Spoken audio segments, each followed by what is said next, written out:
বাসের অবস্থা দেখে আপনারা হয়তো অনুমান করতেই পারতেছেন যে কত বড় একটা অ্যাক্সিডেন্ট হয়েছে। টানা 2 মাস পর অফিসে যাওয়ার জন্য বের হয়েছি। মাথার উপর একদম ঠাড়া পড়া রোদ। পিছন থেকে দেখে আমি মনে করেছিলাম কোনো বড় ধরনের অ্যাক্সিডেন্ট হয়েছে, কিন্তু সামনে গিয়ে দেখি জামাত শিবিরের সমাবেশ।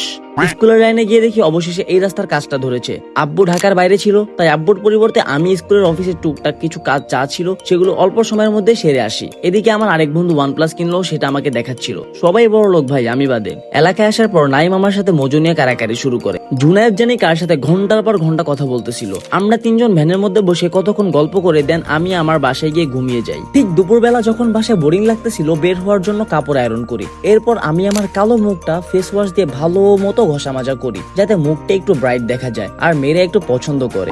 আর একটু হ্যান্ডসাম দেখানোর জন্য চুলগুলোতে তেল দিয়ে ভালো মতো আঁচড়িয়ে নেই। ড্রয়ার খুলে দেখে মানিব্যাগের মধ্যে মাত্র 3 টাকা পড়ে আছে। তার উপর আম্মু আবার ঘুমাচ্ছিল। টাকা চাইলেই শুরু হবে আম্মুর চিল্লা চিল্লি। উপায় না পেয়ে আমি আমার সোনালী ব্যাংকটা খুললাম। এত বড় ব্যাংকটাও ছিল একদম ফাঁকা। যা টাকা ছিল সব কাচিয়ে নিলাম। বাসা থেকে বের হওয়ার সময় আমি দোয়া পড়ে নেই। আপনারাও সবসময় দোয়া পড়ে বের হবেন, কারণ বিপদ আপদ কিন্তু বলে আসে না। এদিকে জুনায়েদকে 5 মিনিটের কথা বলে 20 মিনিট ধরে বাসার নিচে দাঁড়া করায় রাখছি। রাগে ওর মুখ থেকে গালাগালি তো অনবরত বের হতেই আছে। আকাশ ছিল মেঘলা, একটু আগে বৃষ্টি পড়ছে। হাঁটতে হাঁটতে আমরা যাই মিরপুর 12 নম্বরের MDCর সামনে। এতক্ষণ হাঁটতে হাঁটতে আমাদের খিদা লেগে গেছে। দুজনের টাকা মিলিয়ে দেখি মাত্র 43 টাকা উঠলো।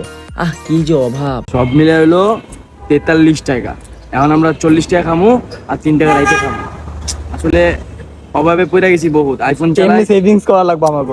তিনটা সেভিংস 3 টাকা করে যদি আমরা জমাই 365 দিনে, আচ্ছা পরে হিসাব করে লুম। আসলে কি আইফোন চালাই, কিন্তু আসলে টাকা পয়সা নাই। তো জীবন এমন একটা পার্টনার আসুক যে আমাদের পকেট ভরে রাখবে।